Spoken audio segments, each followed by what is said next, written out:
Job is on your left, Merriam is on your right. These two players have history as well. We've covered a team open where Jonathan Job's team has beaten Ross Merriam's team in the finals. So they might not play against each other all that much, but their teams have certainly run into each other, and now these two will finally square off as Merriam will start things off with an island. Mono blue aggro, not mono blue six, please. We will go over to Job, who's got his Teamer Drakes started off with a Pteramander. It'll be a Siren Storm Tamer here for Ross Merriam.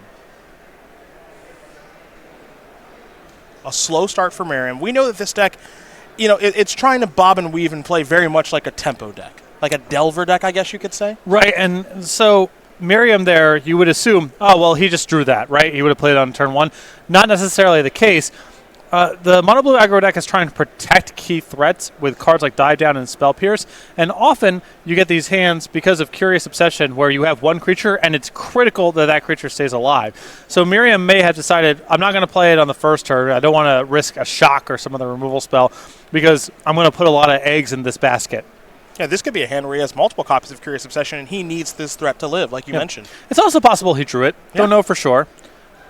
But a hand with no play on one or two maybe is a mulligan in a lot of spots, so we'll find out in a moment. Well, no Curious Obsession here for Merriam. He's just going to play a land after his attack there for one and simply pass the turn back. Now, you may think, as Joe plays an Opt, so he'll scry one, that Merriam has nothing to do. Again, with how this deck is constructed, not generally the case. 4 copies of Merfolk Trickster. There are Opts here, Dive Down, Spell Pierces, and even some counter spells in Wizard's Retort and Essence Capture. Yep. The one thing that this mono blue aggro deck does, among many, is it does a nice job of keeping the opponents off balance and having to guess correctly about what's going on in their hand. Yep, and playing around Spell Pierce and Dive Down and hard counters all at the same time is really tricky. This is an example of that. This will be a Merfolk Trickster. Trickster is going to target Pteramander. Shock is going to go after the Merfolk Trickster. Storm Tamer is going to prevent that, and now Trickster is going to block Pteramander because Pteramander loses all abilities, which flying is one of those. So, Merfolk Trickster looking nice in this game, and that exchange are the kind of exchanges that Merriam wants to make. And I'm not even sure it was really on Job's radar there that the shock was no good. That he actually needed 2 pieces of interaction to win that exchange. There's a reason that Pro Tour champion Alexander Hayne has really been cleaning up with this deck on Magic Arena. Right now, number 1 on that ladder is now here's a Tempest Djinn that looks to be a 4/4, and well, the little guy in the Mist-Cloaked Herald. But Merriam started the game off so slowly, right? Didn't even play anything on 1, played something on 2. Now look at his battlefield on turn 4. Right. But the issue here in this kind of matchup is, as good as this is going so far for Merriam, he's still got to close out the game before Niv-Mizzet shows up. That's because Merriam can't really get it off the battlefield very easily, and that card is worth basically Merriam's entire deck on the table. Well, let's keep track of Job's lands as we go, as there's a timely Lava Coil to take care of the very large Tempest Djinn. He's got red, red, blue, blue. Yep. So he's kind of on pace to be able to get to Niv-Mizzet as we head back over to Ross. Ross is going to come across here for 3 points of damage. Going to knock Job down to 14. It'll be an island and just a passing of the turn. Again, that doesn't mean that Ross is flooding. He's got a couple of cards in his hand. The big one he'd love to draw, though, of course, is Curious Obsession. Yep, get that ball rolling here a little bit. The 1 copy of Dive Down could be good still in Merriam's hand, but if it's a race to Niv-Mizzet, then Dive Down doesn't do a whole lot. Job is going to start his turn off by playing Discovery. So he will Surveil 2 and then draw a card. But as I mentioned, Alexander Hayne and all the success that he's had with this deck on Magic Arena, currently sitting at number 1 on that ladder. Can't forget about Gabriel Nassif as well. Bob the Dog on Magic Online. He got 2nd place at a Grand Prix last year with this deck as well. I know this deck a lot of the time, especially during Guild's Ravnica Standard, was kind of made fun of and frowned upon. This is a real option now. Yep. Well, I mean, the cards are still individually just really crappy. You can call mopey, crappy, whatever you want to say. Tempest Djinn is very powerful. Yes. The rest of and so is Curious Obsession, but you're sort of banking on the fact that people aren't interacting a whole lot in the first couple turns, and if you get on top of them and have a little bit of protection, that's going to be too much for them to overcome. And Joe will resolve another copy of Discovery. He'll follow things up with a Breeding Pool that enters the battlefield tapped. Blue, blue, blue, red, red. We'll see about land number 6 as Merriam comes across here for 3. Does Ross have a follow-up? The answer is no. All he can do is simply pass the turn back.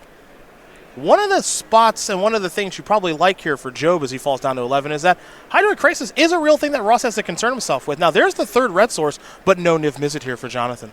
Yeah, any of Job's large creatures here are quite good because Merriam's deck is a lot about interacting with spells, not so much creatures. But that was a window there for Job to resolve one of his big ones, and if he didn't do it, means he doesn't have it. Another copy of Siren Storm Tamer will join the fray there for Ross Merriam. Last weekend for Ross, a 9th place finish for he and his team, unfortunately, as Ross is continuing to chase that Players' Championship invite over the course of Season 1. We've seen him there before. He's already off to a great start here this year on the SCG Tour. Let's see what this is going to be. It looks like it's going to be a copy of Dive Down to try to counteract this Lava Coil. Ross, not wanting to use the Siren Storm Tamer, would prefer to cast a spell, and that'll work out well for Merriam, as Job will play a Hinterland Harbor and simply pass the turn back over to Ross. Yeah, you want to keep that threat on the battlefield there because it's a 2-turn clock. You're hitting for 4 here with Job at 8. It'll be an island there for Merriam and passing the turn back. You know, outside of the fancy fireworks we saw with that Merfolk Trickster and the Shock, Merriam hasn't done anything special this game. Job's had the ability to try to get something going. He's done a lot of manipulation, but he hasn't really found what he's been looking for as he plays a Mountain. Yeah, I think his hand going into the turn was just lands in a Spell Pierce he hasn't had an opportunity to do anything with. Well, we'll see if he has a spell. Well, this is a lot of mana. This has probably got to be Hydroid, and it is. So, 1, 2, 3, 4, 5, 6. So, Job will gain some life and, of course, draw a couple of cards. And it looks like this creature is going to resolve, as Job will go up to 7. Merriam on the end step. Merfolk Trickster. Tap that. It's not lethal yet. Curious Obsession would make it so that it is, as Merriam has drawn a copy of Spell Pierce. But he may be able to get over the finish line here just by going wide. Find out. An attack there for 6 will put Job down to 1. Now we'll head back over to Jonathan. A very important draw step here, obviously. And Job will now draw that card. Of course, if you'd like to see the innovations that Job has made to the deck list here, not being Izzet Drakes like so many in the room, but being Teamer Drakes, Cardboard live on the screen for our viewers at home is the place to go. You can take a look at both Jonathan and Ross's deck list, as well as the standings at home to see how your friends are doing here this weekend. This will be 4 mana for John. I think we might see a Crackling Drake here. We will. Keep in mind that Job cannot completely stabilize this through creatures because of the Mistcloaked Herald. That's a very good point. That little knucklehead is unblockable, and that combination of mono blue doofuses is going to get the job done, as Ross Merriam's going to win game 1 with a smile. Just too many awesome cards. Just played too many cards that were too good, you know. Ross Merriam will win game 1 there over Jonathan Job. Mono blue aggro up a game over Teamer Drakes. We'll go to the sideboard, and we will start with the Houston native Jonathan Job with his 3 Fiery Cannonades, 2 Crushing Canopies, 2 Disdainful Stroke, 2 Banefire, 2 Entrancing Melody, 2 Ral. Is it Viceroy? Yeah, I believe it's Viceroy. It's Viceroy. Okay. I actually, I want to always say Viceroy, but it's Viceroy. I know you're right. I think that's, I believe it's some title of nobility. Ah, gotcha. But I'm not 100% sure. A Sailor of Means and a Star of Extinction. What do we like here and why? I like the Fiery Cannonades because it kills a lot of Ross's stuff, and it avoids a lot of the, untargetable, sort of interactions that Merriam has. I think Entrancing Melody is fine in this matchup. I don't mind the Ral either. I guess it's a little hard to resolve against Spell Pierce and Negates and Disdainful Strokes on the board, so maybe leave that one back, but I'm bringing the Cannonades here. And I also would consider Sailor of Means. Does do a little bit of blocking, and I think it's good for Job to try to get ahead of schedule to get one of his creatures on the battlefield, because I think his route to stabilizing in this matchup is more about his creatures and less about his spells. We'll go to Merriam, who's got 3 copies of Negate, 3 Surge Mare, 2 Exclusion Mage, 2 Fairy Duelist, 2 Entrancing Melody of his own, a Deep Freeze like we're experiencing, honestly, like all over the U.S. right now, an Essence Capture, and a Search for Azcanta. What do we like? Like the Negates, like the Search for Azcanta. And I think I could see bringing in the Surge Mares, too. It's outside of the range of the red removal.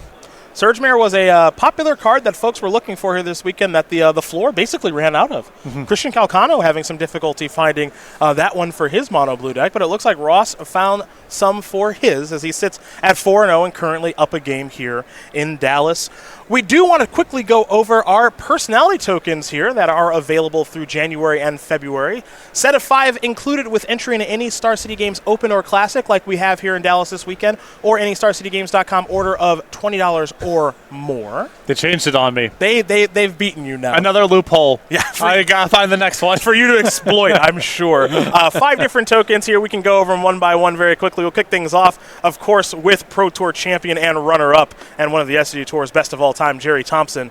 We go next to Brad Nelson, maybe the best standard player in the world. He's a 1/1 insect. Next up is JD Klomperens, no longer a member of Star City Games, up in Renton, Washington, enjoying a snowstorm right now, I'm sure, a member of the Play Design team. Congratulations to JD. Emma Handy, now a member of the SCG Tour commentary team, have enjoyed her work quite a bit. She's a 1/1 shapeshifter. And last but certainly not least, it is Brian Gottlieb, a 1/1 squirrel token. Again, these personality tokens are available throughout January and February. More difficult to exploit that Patrick Sullivan loophole. They got it. Yeah. They shut it down. But you know what? I'm on to the next one. I know you are. The number of policies that SCG has had to change over the year due to me discovering exploits, it's not a small list. It's part of the Patrick Sullivan experience. Yep. He's keeping it real. Right. He is keeping it real. Ross Merriam, the player who's currently up a game and off to another great start, is a 30-year-old. 30 now. 30. Congratulations, I suppose. I always think of Ross as being old.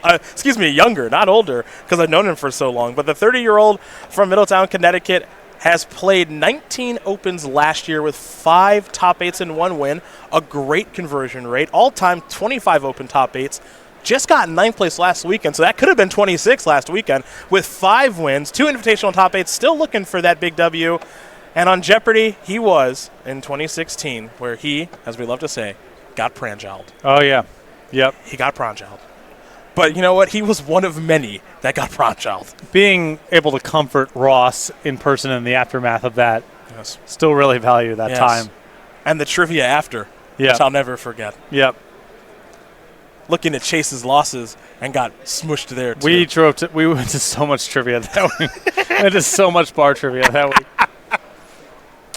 I don't know if I mentioned this when I talked about this. The last time that we went, where Ross was sort of at the end of his rope. He got crushed on Jeopardy, crushed at bar trivia all week long. We're at the last stop before Ross is going to go home, and our team comes in like dead last or whatever. Just someone's like, "Hey, are you Ross Merriam?" It's just a Magic fan at the bar. No, yes. Really? Yes. Oh, that's awesome. Yeah, that's awesome. That can brighten up a weekend right there. It did not. It didn't. It was not. It was not good timing. Well, I said it could. Not good timing. I didn't say it would. I said it could. Yeah. The same person went up to me and I was like, "Oh, are you Patrick Sullivan?" I'm like, "You know, Ross Merriam's here." I love it. Yeah. I love it. I wasn't trying to get involved. Deflecting. Right back to Ross.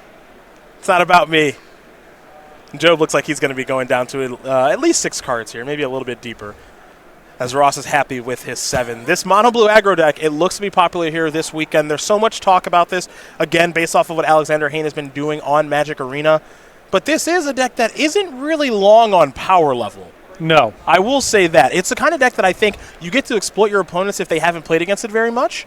And if you play the deck very well, 2 things that obviously Alexander Hayne is doing and Ross Merriam is doing so far through 4 rounds of Magic.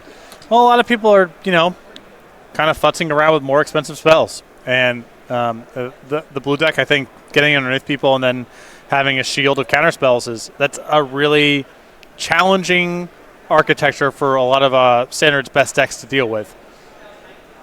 Job taking a long look at the 6. I think he's going to be keeping. He's just figuring out how he wants to be starting it. You can see a lot of Merriam sideboard is devoted to upgrading in the creature matchups. That's very common. It'll be a breeding pool there for Job for Merriam. He'll kick things off with an Island and a Terramander.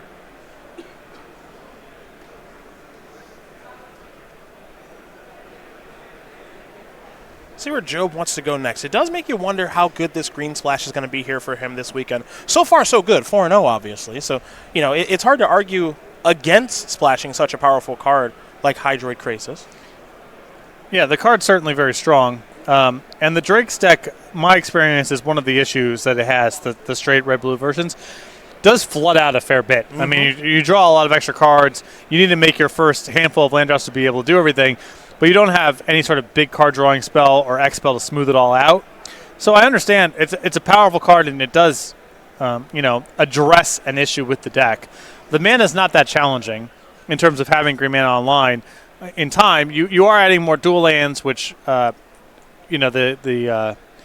Hinterland Harbors and the Sulphur Falls. The Sulphur Falls get a little bit dicier there. Yeah, but that's a very I think you're underselling it, but not on purpose. That's a real thing. I mean, when white aggro and red aggro are really prevalent decks, having your lands enter the battlefield tapped or having to take more damage off your dual lands that's not free. Yeah. So the issue here for Job, I don't think, is do you have green mana by turn 6? That's not going to be a concern. It's more about the percentage points you're giving up against the aggressive strategies by having your mana be a little bit more tricky. Opt into Chart a Course here for Jonathan. Will be his third turn. And we'll see if Merriam does have a Merfolk Trickster on the end step to start to get a little bit of aggression here on the battlefield. Again, this mono blue aggro deck, it kind of plays some sort of weird flash, tempo-y-esque game is what it likes to do. Again, nothing too crazy going on with this deck as Job actually discards a copy of Fiery Cannonade. That's notable as Merriam will play that Merfolk Trickster on the end step and now come across for 2. Job going to fall down to 18. And Job thrilled, no Curious Obsession there from Merriam, assuming they're even in the deck anymore, because, I mean, that window can easily go from he's got nothing to flash in a creature, play Curious Obsession, hit you, now I've got this wall of counter spells up, and you're not going to be able to interact. One thing to note about this mono blue deck, I think that's worth pointing out, especially in that first game and so far through this one, I think a lot of people at home might be thinking, well, this deck isn't very good if it doesn't draw Curious Obsession. I'm not sure that's the case. I think the deck turns into being very good if it draws Curious Obsession, but it can just play a normal game of Magic, as here's a Crackling Drake that's going to get countered by Essence Capture. That one kind of new is Essence Capture, making the Merfolk Trickster a little bit bigger. You can see that interacting with spells is tough, and post-board they can load up with a little bit more of interaction for creatures. I still think the prize for Job in this matchup is Niv-Mizzet. You get that on the battlefield, it should be pretty smooth sailing, but that's going to be the challenge. Well, that's a card that they can't counter, of course, and they really can't kill. Maybe there's a bounce spell looming throughout their 75, but for the most part, that's a really tough one. I do agree with you. Essence Capture you see there, counter target creature spell, put a +1/+1 counter. On up to 1 target creature you control. Really a nice card in this deck and in the format in general, because we're talking about Standard, man. There's a lot of creatures in this metagame. Yep, and there's a lot of this deck that's loaded up in blue-blue spells, double blue, or blue-blue 1, which is tough for a lot of these decks to facilitate in multicolor strategies.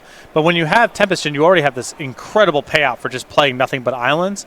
And then you get to load up on these kind of overrate cards like Wizard's Retort, the Merfolk Trickster. All of this stuff is really good for its rate. That was an attempt at an Entrancing Melody to take care of that Merfolk Trickster, but Spell Pierce took care of that. Now it's a Siren Storm Tamer, and again, Merriam's doing a great job of keeping Job off balance the entire time, but as you keep mentioning, partner, all it takes is land 6, Niv-Mizzet, and who's off balance then? Exactly. I mean, all right, here we go. Boom, here we go. And it's time. This is the concern I have from Merriam's side, is his deck's not powerful enough to beat this card over a long game, and a lot of this interaction doesn't work. So what do you do? Well, that's the question. We're going to see what he can do. It's going to be, I believe, Deep Freeze? Is that the deepest of freezes? We'll have to take a look. There's one in Ross's sideboard. The Deep Freeze has come to Texas. Enchanted creature has base power and toughness 04, has defender, loses all other abilities, and is a blue wall in addition to other colors and types. Well, he needed an answer to Niv-Mizzet. He found one. Yeah, the downside here is that an 04 wall is not a bad card for Job to have here. That's it true. Really slows down Merriam's clock. That's true. Let's see what Job is going to go to now. Oh, Crushing Canopy. Oh, Crushing Canopy going after the Deep Freeze. Wizard's Retort is going to counter that. That's an interesting back and forth there you don't see too often. Job is looking to Crushing Canopy on his upkeep to turn his Niv-Mizzet on and trigger it when he drew a card, right. But Merriam had the counter. He's going to come across here for 1 point now, will Merriam. And Merriam's got a beautiful follow-up here in Tempest Jin. That's going to be a 5 power flyer.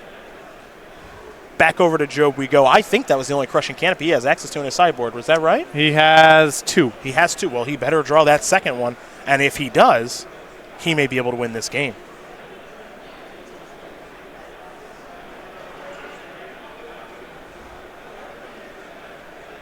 Back over to Jonathan now. We do go. Crushing Canopy does have a lot of targets in this deck, so it does make sense why he'd bring it in. Siren Storm Tamer, Terramander, Tempest Djinn, all things worth killing. We're tapping 6 mana. Is it Hydroid time, perhaps? It is. Krasis is not bad here. Draw some cards. Maybe trade off with the Djinn. Gain a little bit of life. You can't ignore that either. Yeah, Merriam's clock is so slow here that you might be able to just power through this. Well, we head back over to Ross now.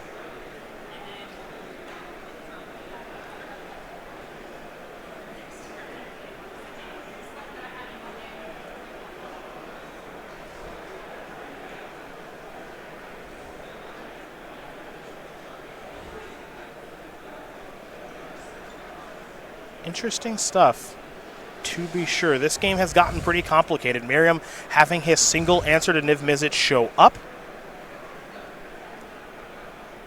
And now Hydroid Krasis is causing some problems for Merriam. So Job looking to stabilize, and we know one thing. Once Job stabilizes, the power level of his deck is so much higher than Ross's. The longer the game goes, the better it is for Jonathan. And Merriam doesn't have any ways to really cheat the game. You know, you can't burn Job out with your mono blue deck. You got to get it all done through combat. So Merriam says, I got to get in here with the Tempest Djinn. Maybe I have to force this trade. And I think Job is saying, well, I'd really love to just kind of pick off that Storm Tamer. It is pretty annoying. The text on that Pirate is so annoying for his deck that has so much removal. But at the same time, do you really want to take 5 from a Tempest Djinn? Well, I mean, this is 2 really good options here for Job. You can either pick off and take the 5. If you don't care about the hit, you can trade off and still stay at a very comfortable 9, untap and start to, leverage some of your extra cards. So I think Job is presented with 2 good options here. Depending on the specifics of his hand, we'll see where he wants to go. For the first time in a long time, you saying 2 good deals is not sarcastic. No. Yeah. We got 2 good deals. But Job's trying to figure out which deal he wants to take. And trading off with the Krasis is not the worst thing here for Job because the Deep Freeze Niv-Mizzet still checks the 3/3, so you're basically only looking at a 1/1 flyer, something that can hit you. Looks like Job wants to take care of the 1/1 flyer. Now, to note, in Job's hand, I'm not sure if you caught it, he's got that other copy of Crushing Canopy. Now, there's another copy of Tempest Djinn. I mean, they're both lethal. They're both lethal now because Job is at 5. And you can see Job here looking at that Crushing Canopy, and I think we might be looking to unlock the Niv-Mizzet here. Now, he tried this on the upkeep a couple of turns ago. It didn't work out. He's going to try it again. The mode here is destroy the enchantment in Deep Freeze, not the flyer in Tempest Djinn. And that's also a real decision too, right? Am I supposed to kill a Tempest Djinn? Well, I mean, if Job gets to unlock the Niv-Mizzet, then it's all over. You assume this should be able to take it home, right? Yeah. This is way, way, way too much. Niv-Mizzet, draw a card. Looks like Job is going to use the Niv-Mizzet trigger on that untapped Tempest Djinn. I guess there's some risk that Merriam's boarded in a copy of Sleep and could still punk you out that way. That seems so unlikely, though. Now, we know, just like you guys do at home because of Cardboard Live, that Sleep is not in Ross's deck. But it is a card that is played in this strategy. There's a copy of Dive Down. Yeah, it's typically not for matchups like this. So if I'm Job, I'm not giving a whole lot of credence to that possibility. Although if he's got nothing else, if he's got nothing else going on here, then Merriam can just say, "All right, attack you with everything." And Job has to trade off his flyers for Merriam's flyers, fall to 2, and then next turn you can still maybe get it done. Yeah. If Job has a trick here, then Merriam loses everything. Well, no trick to be had. Merfolk Trickster's going to come in for 3, knock Job down to 2. Ross trades his flyers with Job's, and now Job's got to try to stabilize this board as he will draw a card. Ross has just 1 card in hand. We don't know what it is. It could be a counter spell. It could be another copy of Merfolk Trickster, and if it were, that would be pretty good. Was that Crushing Canopy supposed to go after the Tempest Djinn? Or was it supposed to go after the deep freeze? I don't know. I like Job's play there. I think you got to actually try to get ahead. You're just treading water, I think, if you go after the Tempest Jin. I will say this also. Merriam's last card was a dive down. So if he went after the flyer, he would end up losing the game. So it looks like he did make the right decision. I guess it also makes you ask the question of, was he supposed to block the 1-1 or the 5-4 Tempest Jin a couple turns ago? Right. That's another thing, a little revisionist history there. Because you ended up just trading off the Krasis for the Jin down the line. Your Niv-Mizzet would not have struggled to pick off the 1-1 flyer. In essence, capture takes care of the Terramander, but Job has a follow-up threat here in Crackling Drake, and that's a good one. It will allow him to draw a card. Job will play a Stomping Ground tapped and pass the turn back. Merriam still has outs to win this game this turn. At the very least, he could get a trade to happen. That is an opt. Let the redraws begin. Scry to the bottom. New card coming. It's a mystery. A Merfolk Trickster is a winner here. I think Ross wants to know just how big is that Crackling Drake. I think it's big enough. Entrancing Melodies in the graveyard, a couple of ops and shocks. We'll get some dice out here to help everybody know that it is a 9-power Crackling Drake. This causes a trade. Does Ross have a follow-up threat? It appears the answer is no. So we will go back over to Jonathan Job, who's got one card, and this is a big draw step. He's already reaching for mana. It looks like he's found a Crackling Drake. Crackling Drake will resolve. Job will draw another card.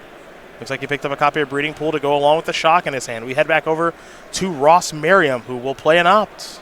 Top card becomes the bottom card for the Middletown, Connecticut native. He'll draw an island, and it looks like a Siren Storm Tamer is what he's working with. This is also one point that you made a little bit earlier in the match, of which you're making so many. This blue deck, it has to do it through attacking. Yep. Once it starts looking like this, you know, you don't have any one single draw step to get the game done. You still got to finish it out in combat. Now, the Trickster is your way of kind of complicating matters from Job's side here, because you can go end of turn, do a thing, untap, do a thing. It just got less complicated. All right. Now I think we've cinched up from here. A big Hydroid Krasis here for Job is going to bring him up to 5. Crackling Drake is going to come in for 10, making it a 2-turn clock. Job will play a Breeding Pool tapped. Merriam will draw. And that little guy is going to get shuffled back in the deck. Turn late. The old Miscloaked Herald is going to get shuffled back in as Merriam will concede. So Jonathan Job will tie things up here against Ross Merriam. An entertaining set of games so far, to be sure, between Teamer Drakes and Mono Blue Aggro. And we've seen, the one game where Job was kind of able to keep his head above water over the first couple turns, never be too heavily leveraged on winning any one exchange. Made his land drops and started deploying creatures. I think that's his path to victory in the matchup. The shocks are good, the lava coils are good, but Merriam is more equipped to handle spells, especially targeted removal, than he is to handle creatures that are big and block. Now here's the one thing we haven't seen from Ross yet in this match, Curious Obsession. Not yet. Hasn't shown up. Although still, how much of that do you want in your deck post-board against a deck with a bunch of cheap interaction? Mm-hmm. I would imagine the card's so good contextually you have to keep it in, but we'll see.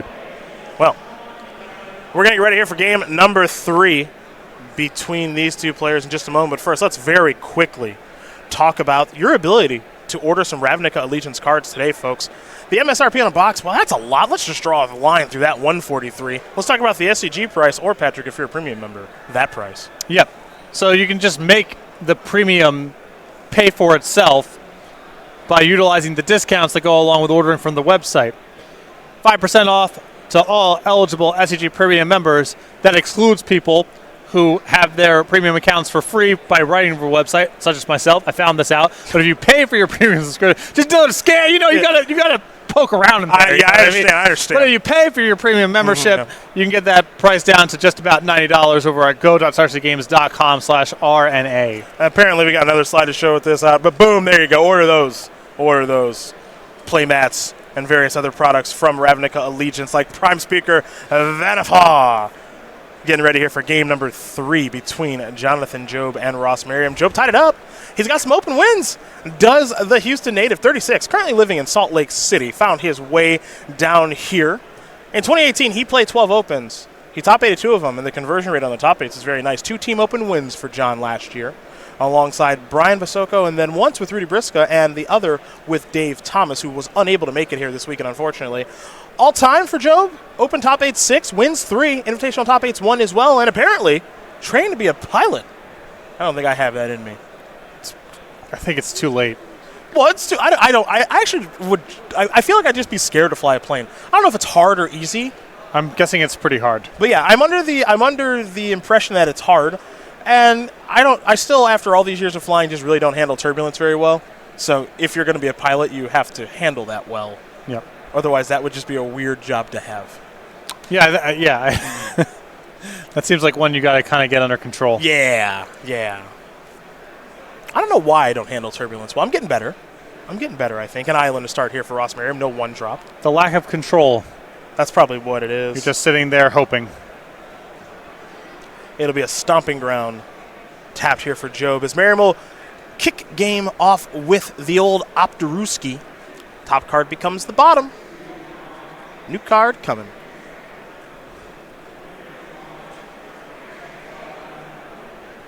That'll be an island.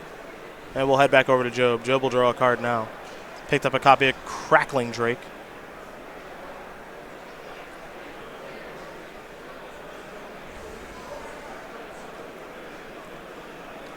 This will be a Sulphur Falls and just a passing of the turn. No Merfolk Trickster as well. So Ross off to a slower start as he will play a third land and lead out with a Tempest Djinn, daring Job to kill the powerful flyer.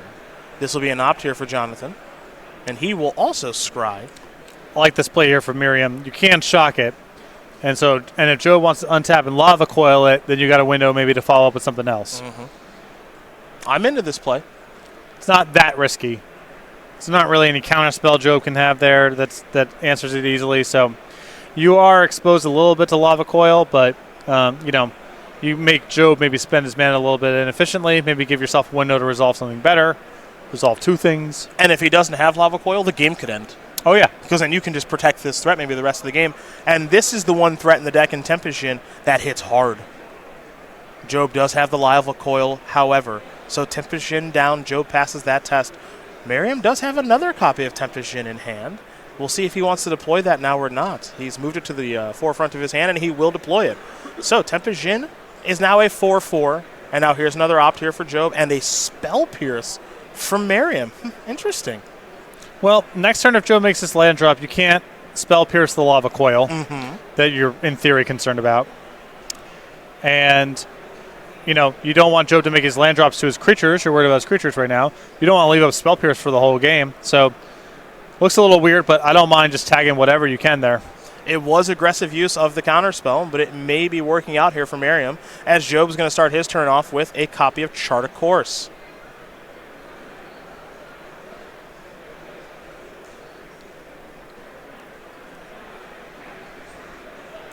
If Job misses the land drop here, or he has to spend his turn cantripping for the land drop instead of playing a Crackling Drake, that's a huge win.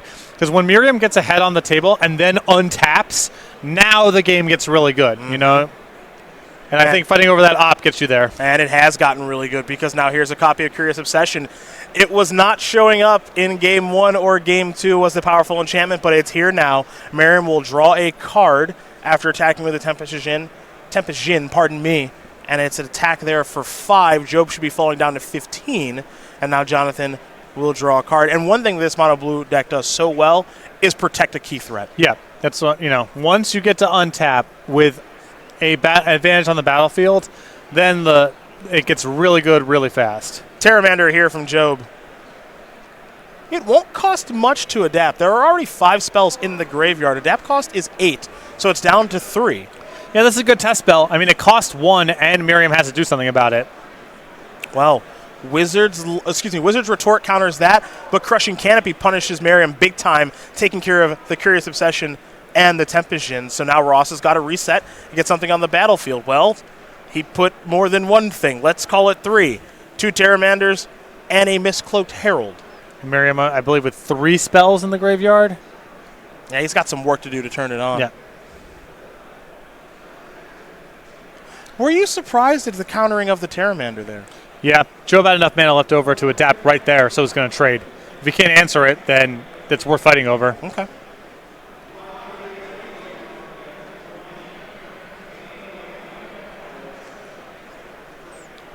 It doesn't look good to get hit with that crushing canopy, I understand, but it was going to be good regardless. Well, he's going to go for a cannonade now and says, you better have a spell pierce. Oh, the 3-for-1 works out there for Jonathan. Whoo-hoo, boy. Merriam's in some trouble now. He'll play an island and simply pass the turn back. And it was a risky spot there for Job because, what could justify Merriam having spell pierce your opt? Mm-hmm. A second spell pierce. Absolutely. And just cash it in for whatever, right? So even though in that spot it seems like, yeah, of course you just go for it here. Why not? I think that spell pierce on opt turns ago made Job think that the last card in Miriam's hand could very easily be another copy of spell pierce. Well, he was willing to pull the trigger. It worked out well there for Jonathan Job. And now Ross Merriam again trying to rebuild. However, this time in the face of a 7-4 Crackling Drake. Pteramander the play there for Ross.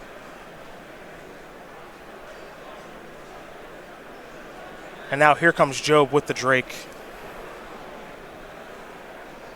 Again, the big selling point of this mono blue aggro deck is its ability to keep the opponent off balance. The power level not particularly high, and you're seeing that now as Job has played some very powerful cards because he's playing 3 colors of mana. He's got access to a lot, as there's a shock on the Pteramander. That was the sequence there of play 2 relevant spells in one turn to overload the mana, and then follow up with a Haymaker on Miriam's second wave. That's the sequence you need here. This is an entrancing check out my melody. That belongs to me now. Well, it's a 5-power Crackling Drake there from Merriam. Doesn't get to draw a card, of course. But now he's got something to try to win this game with. The follow-up is a Crackling Drake here for Job. He'll draw a card. This is going to be a huge draw step for Ross as another shock has been drawn. Solve for False Winner of the battlefield untapped because, let's say if Ross was able to draw maybe another copy of Entrancing Melody. Yep. Bad news there for Jonathan Job. But if Merriam can't really advance his board here, then, Job's got 5 or 6 cards in hand. He's in a really advantageous position if he, can survive the next turn or two. So a lot riding on this draw step for Ross. Didn't get a great look at it. Ross is taking a little bit of a look here at the graveyard to see what he's still got access to. Ross's Crackling Drake, is 5 power, where Job's is 8. And I think, honestly, partner, if Merriam were to attack here, I think Job might just say, I'll take it. No, I think you just block. You think so? And Job's got at least 1 shock in his hand? This hit only knocks him down to 10. I mean, we could possibly see Job kill him on a counterattack. Maybe. If you think you got to roll that, I just think, you just can't lose if you get to deploy the cards in your hand. You have so much to work with. I think this might be another 2 good choices spot. This might be safe enough, but my instinct there, my intuition is just block. I mean, you have 5 or 6 cards in hand versus Ross having 1, and so many of Ross's cards are rancid, and all your cards are good that you're drawing to. Just drag this game out. Well, Job elected to take the risk, perhaps, in taking that 5 points of damage, falling down to 10. Again, we are also talking about a deck that doesn't have any ways to deal any extra damage like burn. It would be different if Ross could trade up with dive down, such that his Crackling Drake would survive. Sure. Then that's one thing, but I don't think that was the case. How about a couple shocks going upstairs? And Jonathan Job is going to get the game done. He'll win this match over Ross Merriam 2-1, as Teamer Drake's going to take care of Mono Blue aggro. Job doing a nice job of reading the situations, especially that fire cannonade that he was going to fire off in the face